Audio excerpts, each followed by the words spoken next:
Good morning बच्चों। हम chapter कर रहे थे प्रदत्तों का आलेखीय चित्रण। तो प्रदत्तों का आलेखीय चित्रण में हमने आलेख निर्माण के सामान्य सिद्धांत पढ़ लिए। ग्राफ बनाने के कुछ महत्वपूर्ण स्टेप्स थे, उनको भी हमने पढ़ा और ग्राफ का क्या महत्व है ये भी हमने पिछले वीडियो में किया। अब हम कर रहे हैं ग्राफ के प्रकार। हमारे जो पाठ्यक्रम है उसमें हमारे ग्राफ के दो प्रकार कोर्स में है। एक है आवृत्ति बहुभुज और दूसरा है स्तंभाकृति। तो सबसे पहले हम आवृत्ति बहुभुज को करेंगे। आवृत्ति बहुभुज है क्या?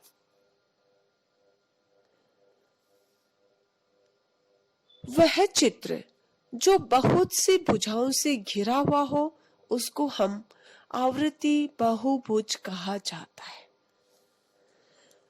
अब हम ये देखेंगे कि आवृत्ति बहुभुज हमें बनाने के लिए किन किन बातों का ध्यान रखना है। तो सबसे पहले हम ये देखेंगे कि हमें आवृत्ति बहुभुज बनाने के लिए क्लास इंटरवल मिल गए हैं और आवृत्ति मिल गई है। जैसा कि आप इस सवाल में देख रहे हैं कि सवाल है आवृत्ति बहुभुज बनाने के लिए वर्गांतर एवं आवृत्तियां।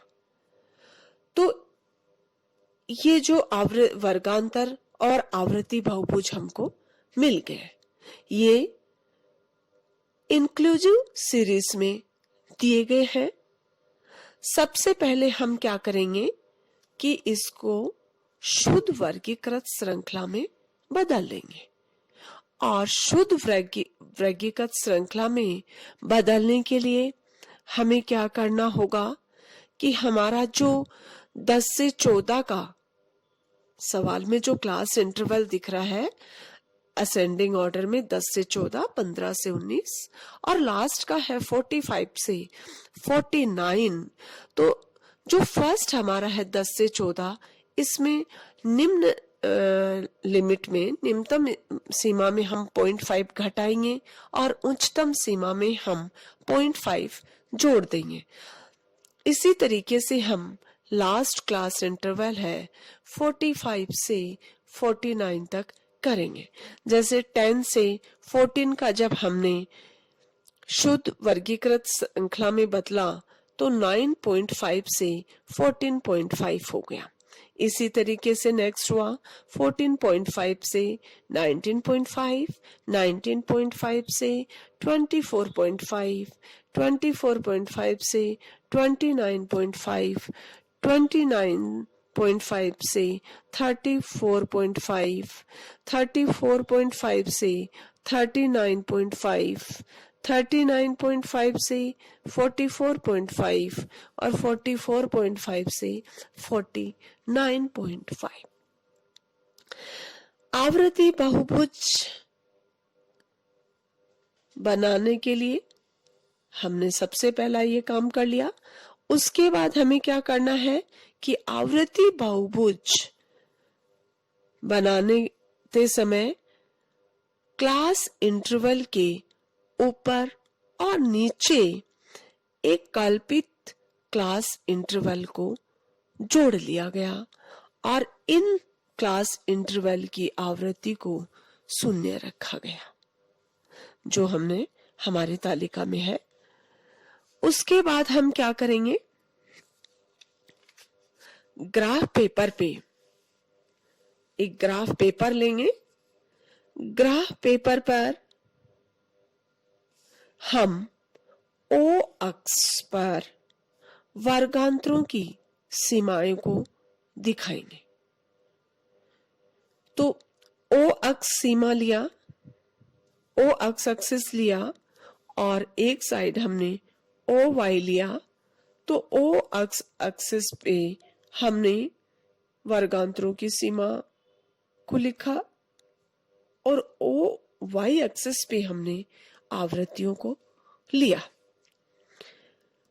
अब हमारी सबसे पहले जो क्लास इंटरवल था, हमने कल्पित माना था 4.5 से 9.5, उसको लिखा 4.5, उसके बाद 9.5 हमने लोअर लिमिट से लेकर लास्ट का जो क्लास इंटरवल है अपर लिमिट, वहां तक सभी वर्गांतर को ओ एक्सिस पे लिखा।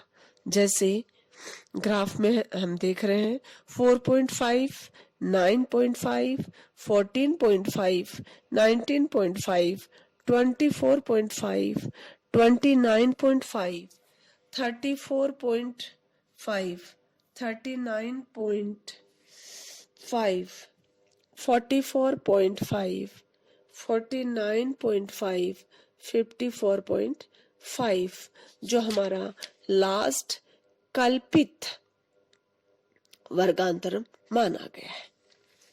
उसके बाद हम क्या करेंगे, जो ओ वाई है उधर हम निम्नतम आवृत्ति और अधिकतम आवृत्ति को देखते हुए पैमाना मान लेंगे। तो यहाँ पर जो निम्नतम आवृत्ति हमारी 2 है और अधिकतम 12 है, तो इसके लिए हमने पैमाना माना एक बड़े खाने बराबर 2 आवृत्तियां। तो इसलिए हमने एक खाने पे 2 लिखा, फिर एक एक खाने को 2 आवृत्तियों में दिया गया, तो 2, 4, 6, 8, 10 और 12। जो मैक्सिमम आवृत्ति हमारी 12 थी वो हमने ओ आई एक्सिस पर दिखाया। और इसी तरह से हमने ओ अक्ष पर जो पैमाना माना वो एक खाने बराबर एक वर्गांतर को दिखाया है। उसके बाद हम क्या करेंगे, ग्राफ पेपर पर ग्राफ बनाना शुरू करेंगे। तो सबसे पहले जो वर्गांतर है 4.5 से 9.5, उसकी जो आवृत्ति है वो 0 है। तो हमने जो हमारे चित्र में भी दिख रहा है कि आवृत्तियों को मध्य बिंदु पर ही अंकित किया गया है और ये मध्य बिंदु एक्स एक्सिस पे दिखाया पर ही है। अभी जैसे पहला वर्गांतर 4.5 से 9.5 था और उसकी आवृत्ति 0 है, जो कि एक्स एक्सिस पे दिखाया है। इसके बाद आता है 9.5 से 14.5 की आवृत्ति 1 है, तो उसको ऊपर 1 पर मध्य बिंदु पर चिन्हित किया गया। इस तरह से प्रत्येक वर्गांतर की आवृत्तियों को ओ अक्ष पर मध्य बिंदु के माध्यम से दिखाया गया।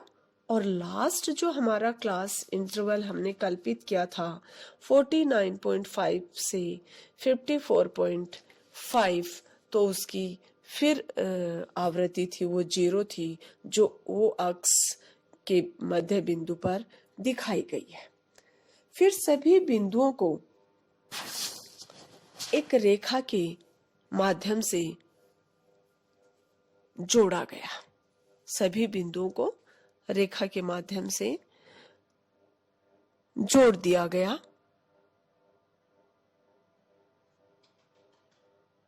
आवृत्ति बहुभुज हमेशा या करीब करीब टेढ़ा मेढ़ा या अनियमितताओं से युक्त होता है, इसलिए यह न तो समूह के स्वरूप को समझने में सहायक होता है और न ही इससे समूह के किसी विशेष गुण की कल्पना की जा सकती है। तो इस तरह से हमारा आवृत्ति बहुभुज तैयार हुआ। इसी आवृत्ति बहुभुज को हम दूसरे तरीके से भी कर सकते हैं कि ओ अक्ष पर हम वर्गांतरों के केवल मध्य बिंदु को दिखा सकते हैं और ओ वाई अक्ष पर हम आवृत्ति को दिखा सकते हैं।